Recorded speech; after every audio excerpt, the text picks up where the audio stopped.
سلام و وقت بخیر خدمت هنر دوستای نازنین. امیدوارم که جور و صحتمند باشید. با آموزش الگوی دیگه از گراف دوزی در خدمتتون هستم. با من همراه باشید.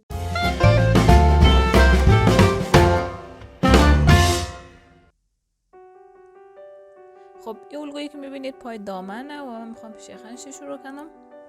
اندازه پارچه برای پیشخند 48 در 48 سانت گرفتم که به نظر میاد اندازه خوب تقریبا به همه سایزا مخوره.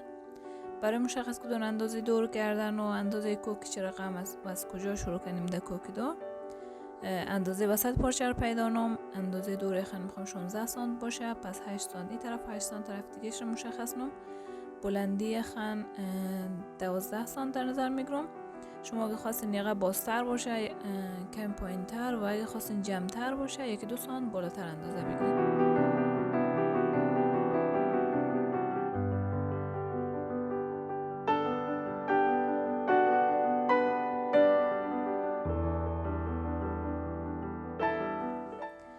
اگه خواستین دور یخن گرد باشه با گیره دور یخن را میتونید گرد کنین.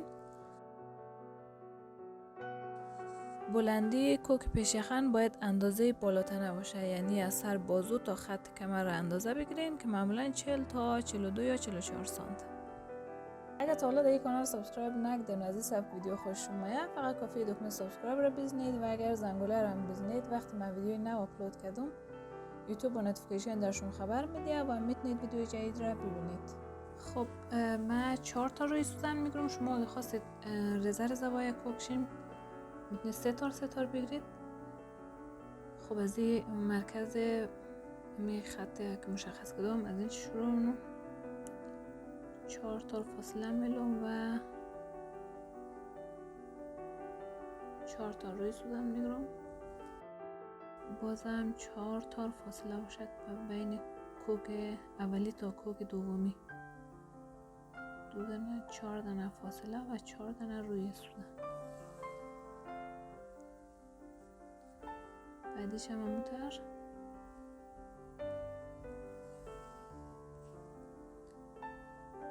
و به حالت ضرب در برمیگردم.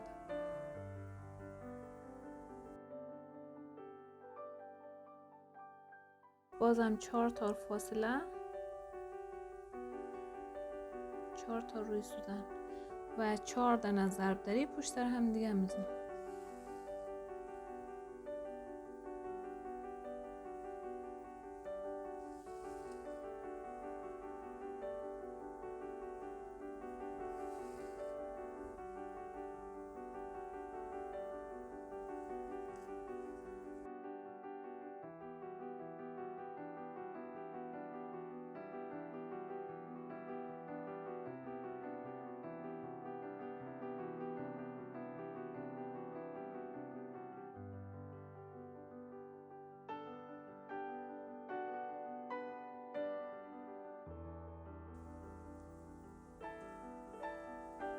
این طرف هم 4 کوب میزنم، 4 دانه ضرب در.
ابتدای ویدیو فقط سرخینه‌اش نشان دادم.